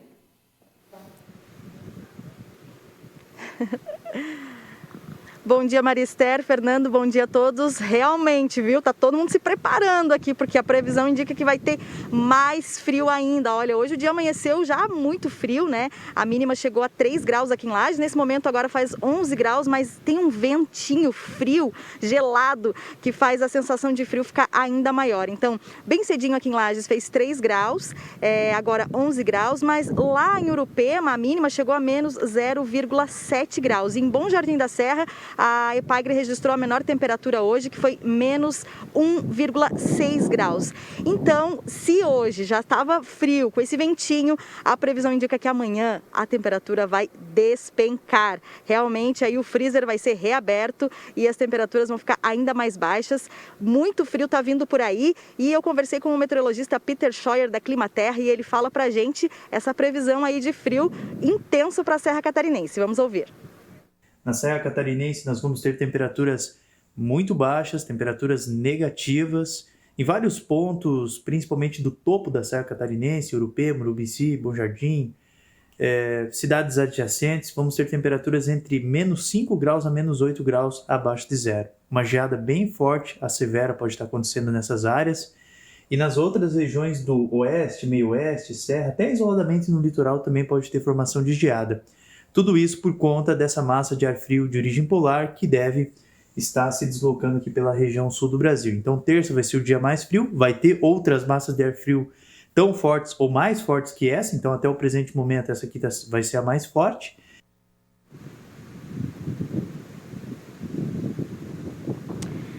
Então é bom todo mundo se preparar porque o frio vai chegar chegando nessa próxima madrugada aí, né? Então, temperaturas negativas, principalmente aqui na Serra Catarinense, e o frio vai se estender aí por todo o estado, né? Então, é bom todo mundo se preparar. Então, com essa previsão de muito frio, acende o alerta aí para as pessoas em vulnerabilidade social, as pessoas em situação de rua.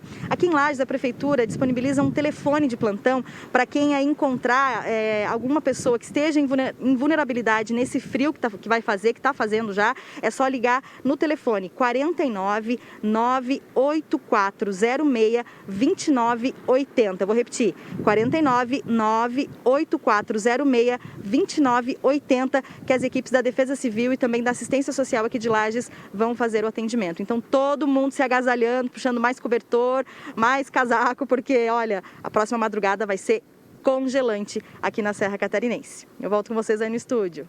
Olha, Shaina, 11 graus para mim já é congelante, né? Se você tá aí com um solzinho, gente, a serra é assim, né? Nesse horário que nas outras regiões já tá passando de 20, lá na região serrana tá 11 graus nesse horário, por isso que a Shaina tá ali toda agasalhada. Obrigada, viu, pelos esclarecimentos e por passar também esse telefone aí pro pessoal, né, que fica em vulnerabilidade social, como você disse, e que às vezes não tem nem abrigo, né, nessas temperaturas, então é muito perigoso. Obrigada, viu, Shaina, pelas informações. Mas vamos então para a previsão do tempo, né? A semana começa com tempo seco, sol, isso em toda Santa Catarina e frio, né? O dia amanheceu com temperaturas negativas em algumas cidades, como a Shaina já trouxe aqui, Bom Jardim da Serra, Urupema, mas deu para sentir o frio em todo o estado. Agora à tarde tem uma pequena elevação nas temperaturas. Olha só, na região oeste chega a 16, mas amanheceu com 4, né? Meio oeste a mínima de 3, a máxima de 15. Na Serra, que chegou a quase -2, como a gente mostrou ali, máxima de 14 agora à tarde. No sul não passa de 21, mesma máxima da Grande Florianópolis e do Vale do Itajaí. No norte é onde esquenta um pouquinho mais, chega a 23, região de Joinville. E no Planalto Norte não passa de 16. Vou reforçar o que a Shaina já disse, que amanhã continua esse tempo firme e muito sol durante o dia. O destaque, então, vai para o frio em todas as regiões. A chance de geada ampla, pegando oeste, meio-oeste, Planalto Sul e Planalto Norte. Segundo a Defesa Civil do Estado, pode ser a madrugada mais gelada desse ano até o momento, né? Então, olha só como é que fica amanhã na Serra, pode chegar a -5. A gente mostra -5 aqui, mas Bom Jardim da Serra, né, tem a fama de se superar, então pode passar de -5, né? Pode ficar ainda mais frio. Meio-oeste, a mínima é de -2, também negativa por lá. Região oeste, a mínima é de 0 grau. Planalto Norte é de 1, também faz muito frio com chance de geada por lá. Blumenau, mínima de 2 e máxima de 21 no sul do estado. Região de Criciúma, mínima de 3 amanhã. Aqui na Grande Florianópolis não é diferente, a mínima é de 6. E no norte, como sempre, a região que a gente tem um pouquinho mais quente, mínima de 8 e máxima de 22 graus. Fernando Machado, prepara o casaco. Hoje eu já botei minha jaqueta de couro, você viu, né? Eu vi. Chegou aquele cheirão de naftalina, né? É. Aí fica com rinite, não sabe por quê. Tá, o doutor já explicou, né? Olha aí, ó, o frio chegando, minha gente. Maio, né? Geralmente a gente sente mais frio lá para agosto, julho, agosto. Junho já é muito frio também. É, mas em maio agora tá antecipando o frio. Chegou antes, né? Você me espera aqui que eu vou lá conversar com a Cibele e venho conversar com você sobre a vacinação. A gente vai fazer um giro aí pelo estado, mostrar como é que vai ser essa semana. Você que está preocupado com a vacinação, daqui a pouco a gente conta tudo para você. Mas agora, um casal morreu em um acidente de carro. O acidente aconteceu na tarde deste domingo. Infelizmente, Cibele, o casal não resistiu. É sim, Fernando, não resistiu, um acidente gravíssimo que foi registrado. Uma das vítimas, inclusive, era irmão do ex-prefeito de Bom Retiro. A colisão foi entre dois carros no quilômetro 113 da BR-282, perto da cidade de Alfredo Wagner. Você confere aí algumas imagens, né, no momento em que chega o socorro e também o carro aí você consegue perceber, né, o quanto foi danificado. A mulher foi retirada do carro ainda com vida, mas estava muito ferida e não resistiu depois que chegou ao hospital. No outro carro estavam 5 pessoas que não tiveram ferimentos graves, mas ainda assim foram encaminhadas ao hospital. Acidente grave. Infelizmente, mais um. Vamos lá, Nereu Filho. Nereu Filho, vem comigo agora porque chegou a hora da vacinação. É o momento em que a gente conversa com os nossos repórteres por todo o estado para mostrar o cronograma, quem pode vacinar, locais de imunização. Deixa eu ver quem é que vem. O primeiro já vai aparecer na sua tela. Primeiro os dados em Florianópolis. Veja só, pessoas com comorbidades, 18 anos ou mais, com 60 anos ou mais, recebem a primeira dose. Pessoas com comorbidades, 18 anos ou mais, idosos com mais de 60 anos, também podem receber as doses. Agora deixa eu chamar ele, Arles Amaro, que já está ao vivo comigo na Grande Florianópolis para falar da vacinação. Já dei um spoiler aqui da sua informação, viu, Arles? Agora confirma para a gente os locais de votação. Que votação, Fernando? Os locais de imunização. Veja só, Arles Amaro, bom dia. É isso aí, Fernando. Bom dia. Falou certinho. É esse público mesmo que está sendo vacinado aqui. Eu continuo aqui em São José, mas aqui ao fundo, Fernando, você vê aí os bairros Bom Abrigo e também Abraão, que ficam na região continental de Florianópolis, né? Porque agora o assunto é justamente para trazer as informações aí da vacinação na capital. Então, como você já adiantou, estão sendo vacinados com a primeira dose as pessoas com comorbidades que tenham 18 anos ou mais e também os idosos com 60 anos ou mais. Os locais você olha aí na tela. Olha só, Centro de Eventos Luiz Henrique da Silveira, lá no bairro Canasvieiras, no antigo aeroporto, bairro Carianos, no Centro de Eventos da UFSC e também na Beira-Mar Continental, ali no Estreito. Entre 9 horas da manhã e 4 horas da tarde, então, primeira dose para pessoas com comorbidades, 18 anos ou mais, e idosos com 60 anos ou mais. Vamos falar agora da segunda dose, Fernando? Para os idosos com 60 anos ou mais que estão sendo imunizados com a AstraZeneca, os locais são os mesmos. Centro de Eventos Luiz Henrique da Silveira, Antigo Aeroporto, Centro de Eventos da UFSC e Beira-Mar Continental, também entre 9 horas da manhã e 4 horas da tarde. Agora, se você está sendo vacinado com a Coronavac, você tem um outro local aí para você se dirigir, lá no SEAD da UFSC, aqui na rua Dom Joaquim, número 757, centro de Florianópolis. Lá está sendo aplicada a AstraZeneca e também a Coronavac. Por lá, o atendimento é entre 7h30 da manhã e a 4 horas da tarde. Agora eu falo com você, profissional da saúde, que aí está para receber a primeira dose ou então já tomou a primeira e está para receber a segunda dose. Ali também no SEAD da UFSC, na rua Dom Joaquim, número 757, é onde as vacinas estão sendo aplicadas e são 2 horários diferentes, tá? Para a Coronavac, a vacina acontece entre 7h30 da manhã e 4 horas da tarde, mas se você está recebendo aí a AstraZeneca, acontece entre 7h30 da manhã e 6h30 da tarde. Agora eu vou até sair da frente da câmera aqui para o Ramon continuar mostrando esse visual bonito aqui da Grande Florianópolis, né? Bairros Abraão e Bom Abrigo, para a gente encerrar essa participação ao vivo aí com mais esse visual aqui da nossa Grande Floripa, que nos presenteia todo dia, ainda mais num dia bonito como esse, né? Frio, mas muito bonito aí com o tempo aberto. Fernando, é contigo. Mas lá já é Abraão, olha o Abraão aí, ó, Bom Abrigo, Grande Florianópolis ao vivo, mar para você.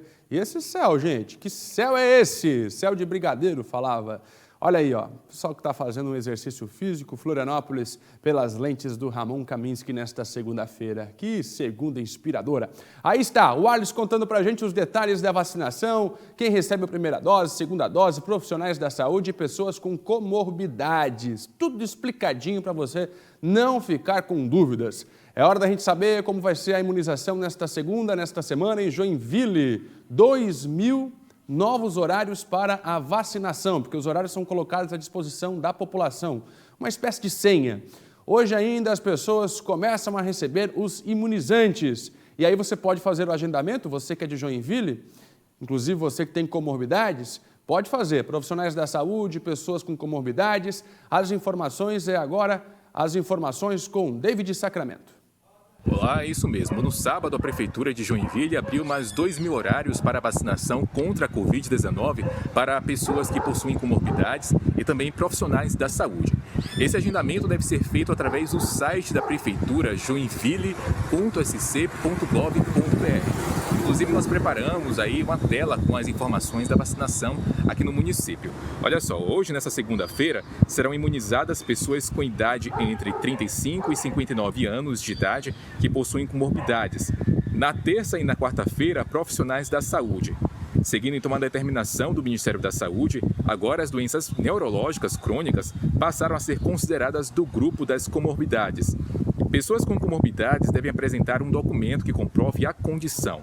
Neste caso, estão aceitando aqui no município atestados, prescrição médica, exame ou até mesmo receita médica em que fique clara a natureza da condição.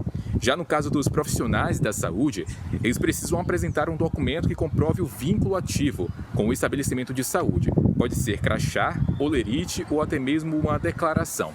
E a vacinação aqui em Joinville, no norte do estado, está acontecendo nas 35 unidades básicas de saúde da família e também na central de imunização no Centro Eventos Carl Hansen.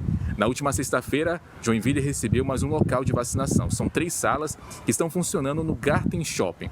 Até o momento, Joinville já vacinou mais de 115 mil pessoas. Eu volto com vocês aí no estúdio. Os detalhes da imunização em Joinville, no norte do estado. Deixa eu ir para Criciúma agora. Marco Búrigo, ao vivo, continua a vacinação por lá e o Marco vai contar quem pode procurar os postos de imunização nesta segunda-feira. Hein, Marco Búrigo? Bom dia. Com o Marco Búrigo, vamos restabelecer o contato com o nosso repórter lá do sul do estado que explica para a gente a imunização em Criciúma. Se tiver as telas aqui, a gente vai antecipando como é que vai ser a imunização para quem mora na maior cidade do sul do estado. Vamos para Itajaí? Vamos primeiro para Itajaí, então, agora.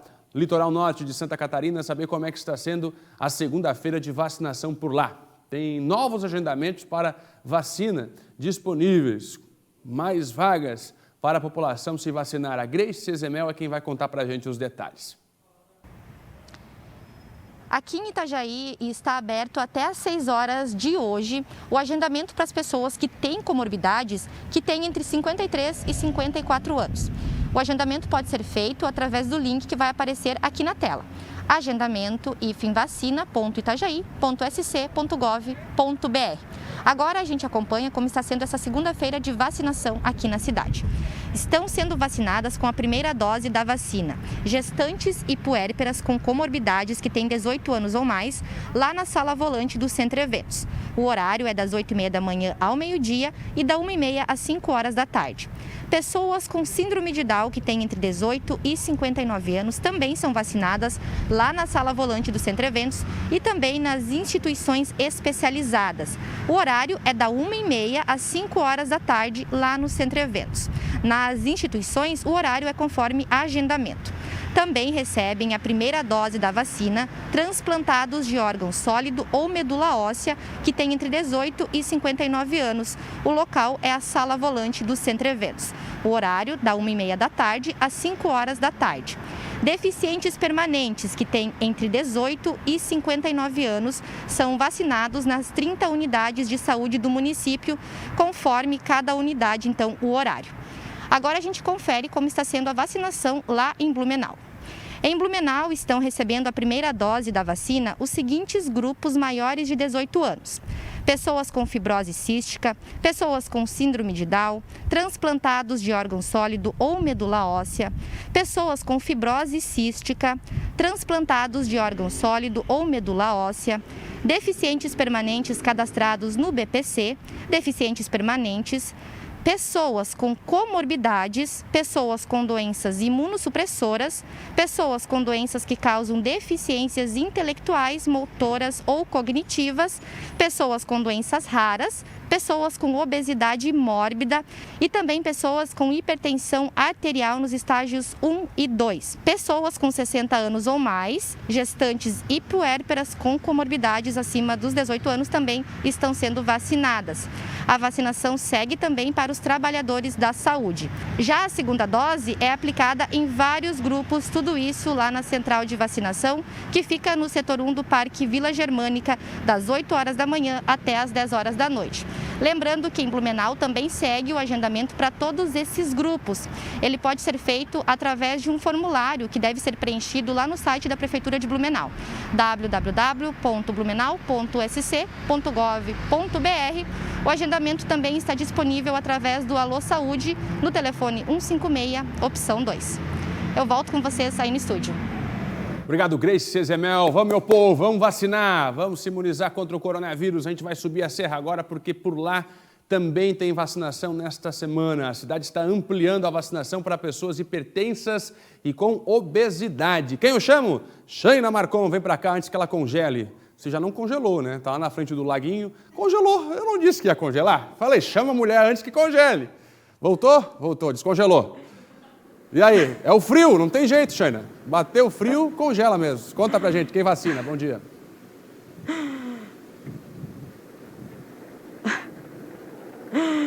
Bom dia, Fernando. É verdade, viu? Se tá muito frio, acaba congelando mesmo.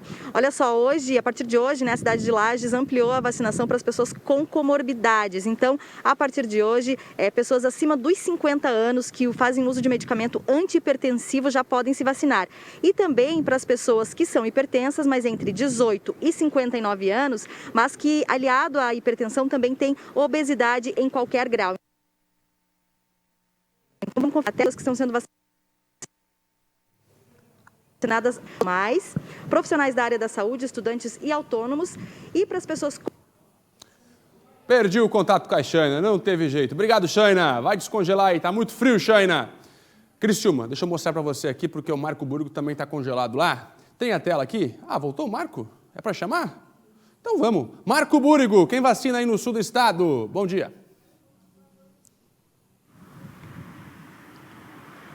Pois não, Fernando, bom dia mais uma vez a todos que assistem aqui o SCC Meio Dia. São 22 comorbidades e a lista está no site minhavacina.criciúma.sc.gov.br. Todas as pessoas com 18 anos ou mais que tenham comorbidades devem fazer o cadastro e aí recebem a vacina com agendamento. E as 48 unidades básicas de saúde, os postos de vacinação, estão atendendo a população até às 5 horas da tarde, abrem às 8 horas da manhã. Para quem é do centro, a vacinação está acontecendo na paróquia Santa Bárbara, né, no salão principal, um espaço amplo, e ali a população é atendida. Mas todos devem fazer aí o cadastramento no site Minha Vacina, aqui em Criciúma.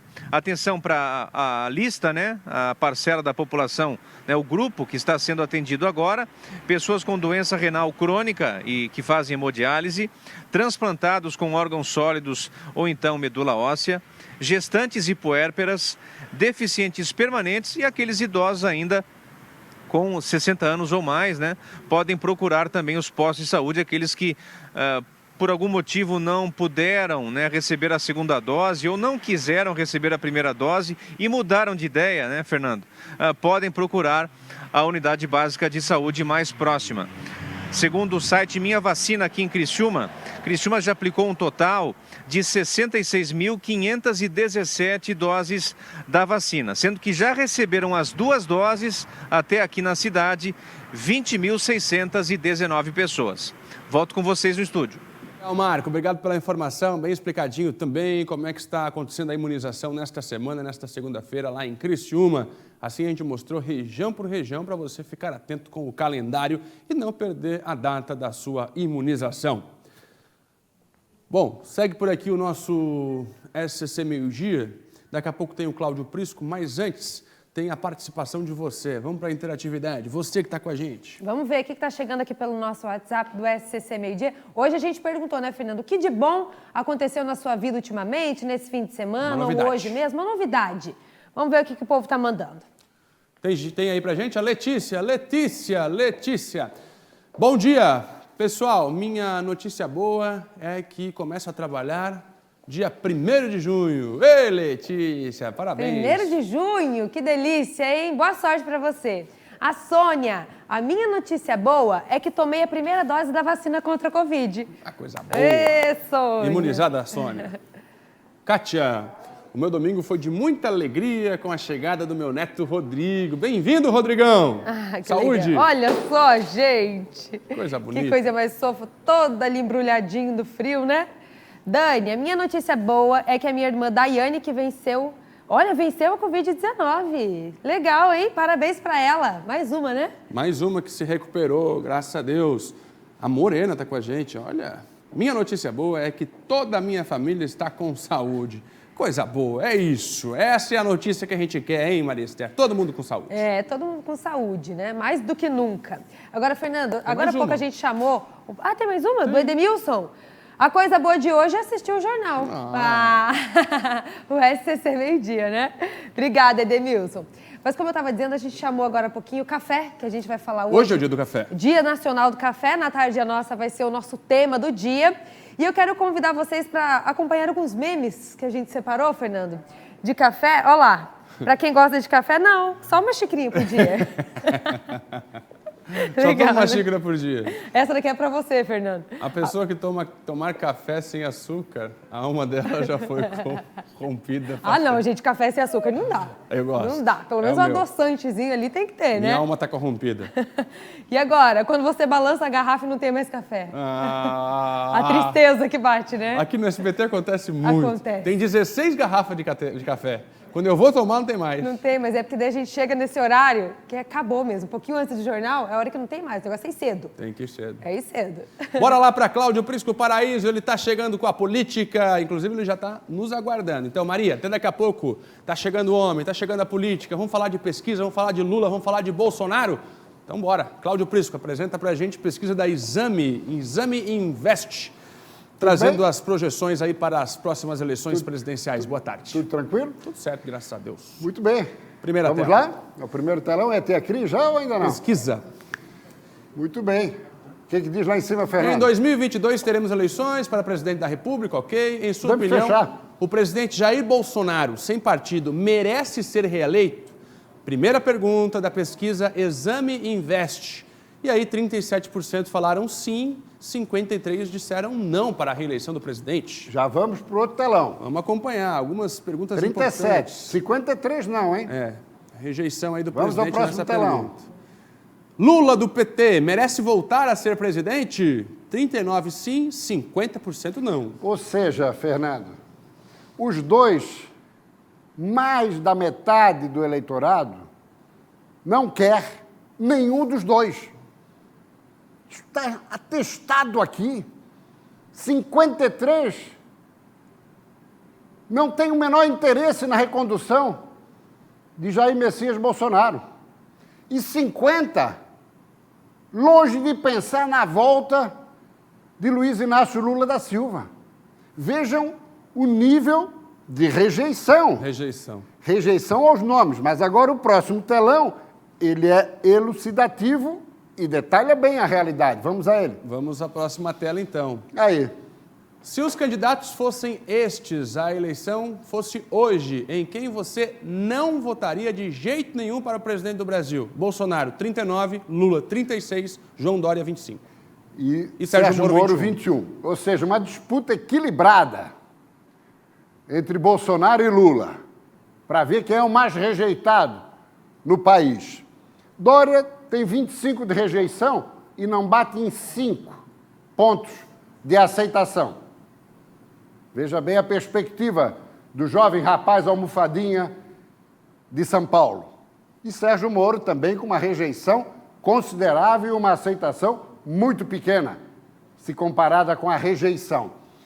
Portanto, há todo o espaço do mundo para uma nova alternativa no Brasil. Uma alternativa de centro, que não seja nem o ruim e nem o pior. Essa que é a grande realidade. E o centro precisa conversar. É claro que não. Em torno de João Dória, que não tem a menor chance, Sérgio Moro não é candidato, Luiz Henrique Mandetta, muito menos. Aquele Huck lá, o Luciano Huck, está trabalhando para melhorar o contrato dominical com a emissora.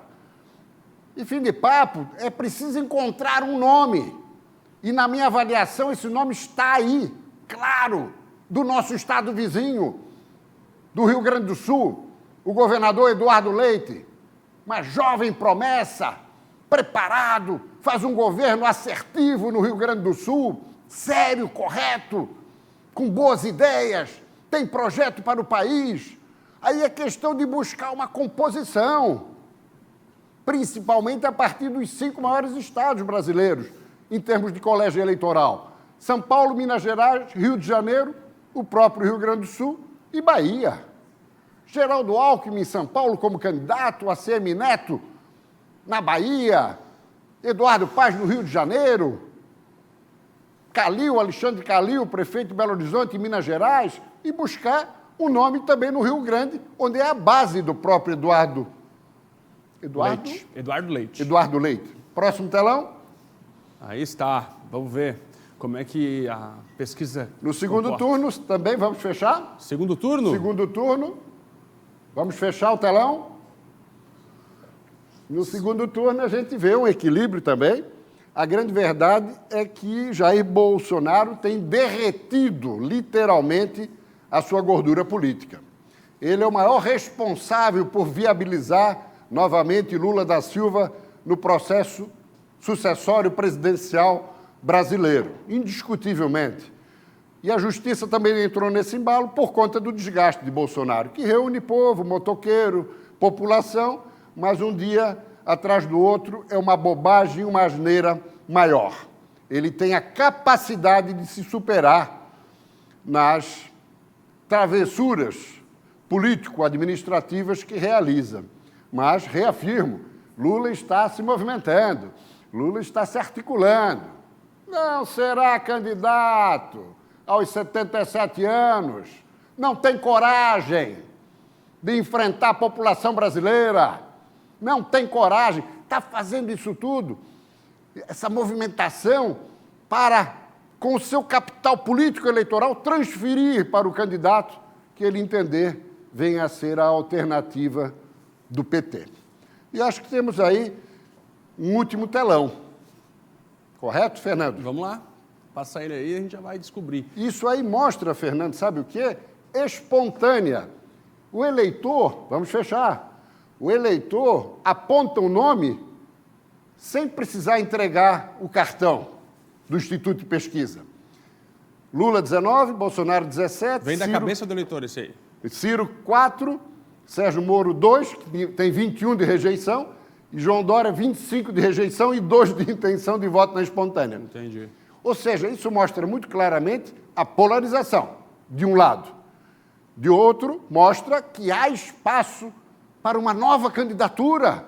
É o que o Brasil precisa, de uma alternativa a esses dois patetas que aí estão, um querendo a reeleição e o outro querendo voltar na maior cara de pau, presidiário em potencial. O que é isso? Onde nós estamos? Isso não é a República da Banana?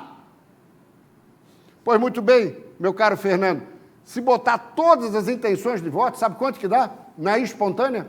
47. Ou seja, 53% dos brasileiros não decidiu ainda. Não tem candidato ao natural. Não apresentam espontaneamente o seu nome.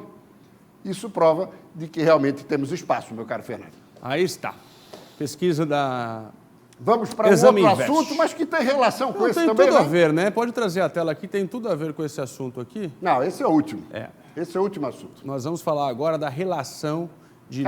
Fernando Henrique Cardoso. Fecha nessa foto. Fecha nessa foto. Olha ali o Lula e o Fernando Henrique à esquerda, em preto e branco. Sabe de quando é essa foto? Essa foto é de 1978. É possível ver ali, ó, o Brasil de novo para alguma coisa, para senador Fernando Henrique. Sociólogo, candidato ao Senado da República. Apoiado por quem? Por Lula da Silva. Presidente do Sindicato dos Metalúrgicos de São Paulo, líder sindical. Aqui o PT ainda não tinha nascido. O PT é de 79, isso é 78. Naquela época existia a sublegenda. E sabe o que ocorreu? Franco Montoro, André Franco Montoro, ficou com a vaga em primeiro lugar. E em segundo apareceu quem na sublegenda, apoiado por Lula? Fernando Henrique. E sabe por que Fernando Henrique assumiu em 83 como senador? Porque na época não assumiu o suplente, assumiu o mais votado da sublegenda. Sim. Situação que acabou. Por que Fernando Henrique assumiu? Porque em 82, com o restabelecimento das eleições aos governos estaduais, André Franco Montoro se elegeu governador de São Paulo. Ele ficou com a vaga. E daí ele ficou 4 anos e depois se reelegeu em 86, junto com Mário Covas, que era a eleição para 2 vagas. Pois muito bem. E ali? A mais recente. A outra, 12 de maio, semana retrasada. Foram recepcionados por um personagem que eu vou mostrar em seguida. Aí a gente vê a diferença dos anos. 43 anos separam essa foto. Agora estão amiguinhos. Agora está uma beleza. Tomaram até um chazinho da tarde com torradinhas. Que graça! para esses dois estarem reunidos, boa coisa não é. O brasileiro tem que ficar com o olho aberto. FHC e Lula junto, tem encrenca aí. Para derrotar Bolsonaro, será que Bolsonaro é tão forte assim que os dois precisam voltar a se reunir depois de 43 anos? Sim, porque depois dos 8 anos de Fernando Henrique como presidente, ele entregou a faixa para Lula. Lula ficou 8 anos dando pau em Fernando Henrique. Nada de aproximação. Se distanciaram completamente. Agora estão bonitinhos juntos, conversando, cruzando talheres em São Paulo, em função do desmando de Bolsonaro. Pode ser um desmiolado, destrambelhado, mas um governo sério até aqui. O mesmo não se pode dizer dos 14 anos do PT no governo, onde a roubalheira comeu solta. E todos nós sabemos disso. Fernando Henrique, para Santos também não serve, não.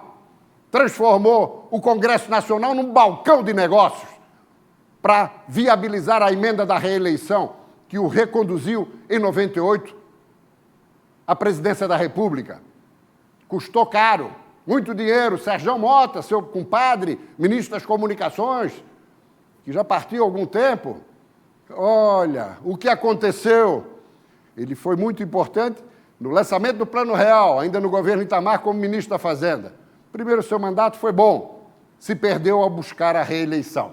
Vamos ao próximo telão, que foi o anfitrião dessas duas figuras. Aí está Nelson Jobim, belíssimo deputado federal pelo Rio Grande do Sul, sempre do MDB, relator da Constituinte de 88, um excelente quadro, muito preparado, sem dúvida nenhuma.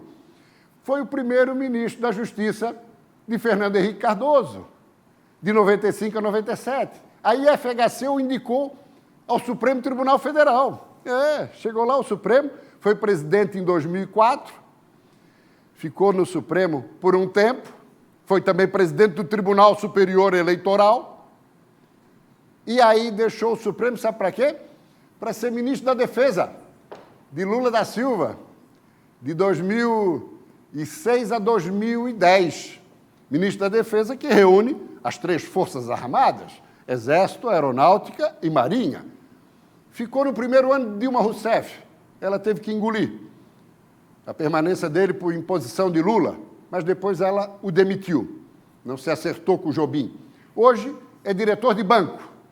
E aí, Jobim resolveu reunir os 2 patrões de antigamente, de quem foi ministro, para buscar uma solução. Só que essa solução repercutiu muito mal no PSDB. Claro, o PSDB tem nome, ou pretende ter.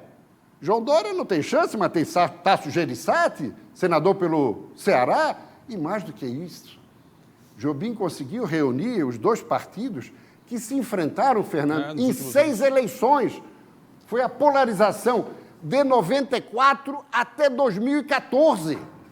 94, Fernando Henrique ganhou de Lula, no primeiro turno ainda. 98, mesma coisa, primeiro turno contra Lula. Depois, 2002, Lula ganhou no segundo turno contra Serra. 2006, Lula derrotou Geraldo Alckmin. 2010, Dilma derrotou Serra. 2014, Dilma derrotou Aécio Neves. E agora, amigos, estão juntos, provocando uma grande repercussão negativa, essa iniciativa de Nelson Jobim, principalmente pelo fato de Fernando Henrique ter aceito. Isso enfraquece o PSDB. E outra, ele declarou, sabe o quê? Tá com que Lula? Entre Lula e Bolsonaro... Vai de Lula. Vai de Lula. Olha aí. Veja só, hein? O sociólogo realmente, a cada dia que abre a boca, se enterra. É uma atravessada e uma enviesada atrás da outra. Que pena um cidadão preparado como Fernando Henrique Cardoso, um dos maiores valores intelectuais e políticos do Brasil nas últimas décadas, terminar desse jeito. É triste. Para fechar, vamos ver como é que está lá na Câmara? Agora sim. Vamos ver como é que está lá na Câmara. Não, ainda tem esse assunto. Mas não termina nunca. Volta um pouquinho. Aí, deixamos isso para amanhã? Não, pode ir lá. Dá tempo? Temos tempo. Aqui é Renata Abreu, deputada federal por São Paulo, pode fechar, e presidente nacional do Podemos. À direita, Álvaro Dias, senador pelo Paraná, que concorreu à presidência pelo Podemos em 2018, já foi presidente da sigla, e ao centro, Sérgio Moro, que os dois querem de candidato, Fernando, à presidência da República. Só que Sérgio Moro hoje está em Nova York, é diretor sócio de uma multinacional, e no contrato ficou estabelecido que ele não poderia ter nenhuma participação política, muito menos partidária ou eleitoral. Portanto, não é nome para a presidência. E não é nome, sabe para quê? O Podemos de Santa Catarina, sabe a quê que quer lançar Sérgio Moro? A senadora em Santa Catarina. Olha aí. Por que não no Paraná? Se ele é de lá, e foi lá que funcionou originalmente a Lava Jato, não, aqui em Santa Catarina. Realmente, eu vou te dizer um negócio, hein? É brincadeira para tudo que é lado, hein? Prisco.